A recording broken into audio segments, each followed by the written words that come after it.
Around the Association of Former Students with Association of Former Students Vice President Catherine Greenwade.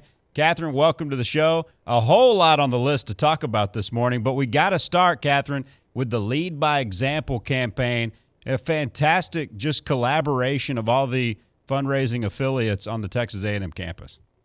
Absolutely, and I know that you had Tyson on your show yesterday, announcing the success of the campaign, and it was a historic effort for Texas A&M. In total, the campaign raised over $4.25 billion. Wow.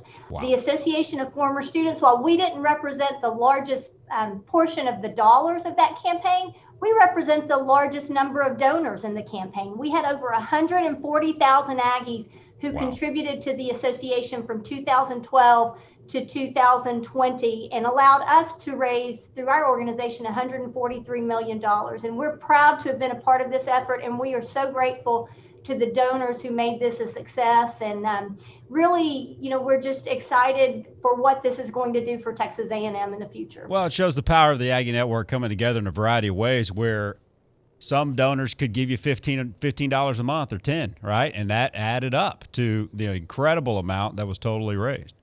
That's right. Our average gift from our donors was less than $15 a month. So, wow. It just, sometimes people think, well, I can't make a difference because I can't give a large amount of money. That's not true. When you and I and others pool our money, we can make a difference. Absolutely right. Let's talk Leadership Council. What's the latest there? Well, our Leadership Council is the governing body of the Association of Former Students. It's comprised of our class agents, club presidents, constituent network representatives, our board of directors, past chairs, and a few other groups. They meet twice a year, and they will meet this Saturday, and this meeting will be virtual. It will be our second virtual meeting. We hope our fall meeting will return to an in-person meeting. But at this meeting, they will hear updates on the association's performance in 2020. They'll also hear from Dr. Junkins, our interim university president, and also hear from our friends at the Texas A&M Foundation. So we always look forward to this. We'll have over 100 Aggies joining us from 15 different states, all via Zoom. Very, very cool. Now, you were supposed to have a virtual orange and maroon legislative day that you talked to us about last time you were on, but that was last week, and we all know what happened last week with all the power outages and the big storm that came through. So do we have a date yet on makeup? Just take us through the update on that. We don't yet have a date. We're looking at some dates in March. We were all set to go virtually with Orange and Maroon Legislative Day on February 17th, and then the Ice Age came. And, I think we all know what was going on last Wednesday, and I don't think lawmakers would have been real receptive to hearing about higher education on a day when we were all at that lower level of Maslow's hierarchy of needs. We were all worried about food, shelter, and clothing and basic safety. And so we made the decision last Tuesday that we would postpone that. Plus, a lot of our volunteers were having internet and power challenges. So we're looking at a date in late March for that. Well, I was walking around outside someplace in public yesterday, and I heard a woman say, "This heat is unbearable." Little we forget. After last week. Right, we forget too soon. How about distinguished alumni? Update us there. Absolutely. I'm very excited about this.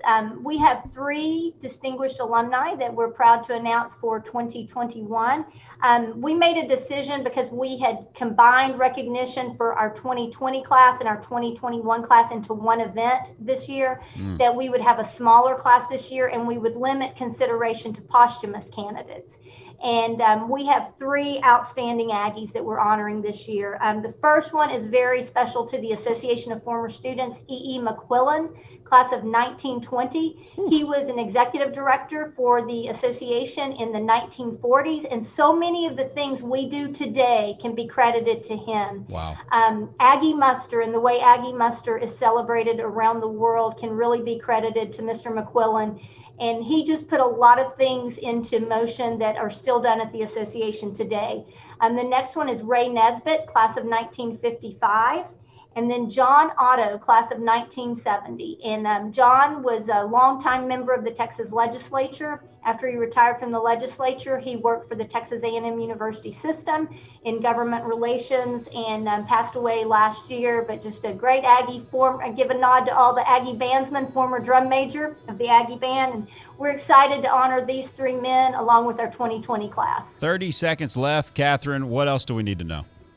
Ring orders wrap up Friday. We extended it due to last week's weather. We're looking forward to that and look forward to celebrating Aggie Ring Day in April. And again, just want to say thank you to all the Aggies who invest back in Texas A&M and the Association of Former Students and allow us to make a difference for Texas A&M. Well, we're thankful for you and Porter and everybody at the association. Keep doing the great work. Outstanding, Catherine. Thank you so much. All right. Dig 'em.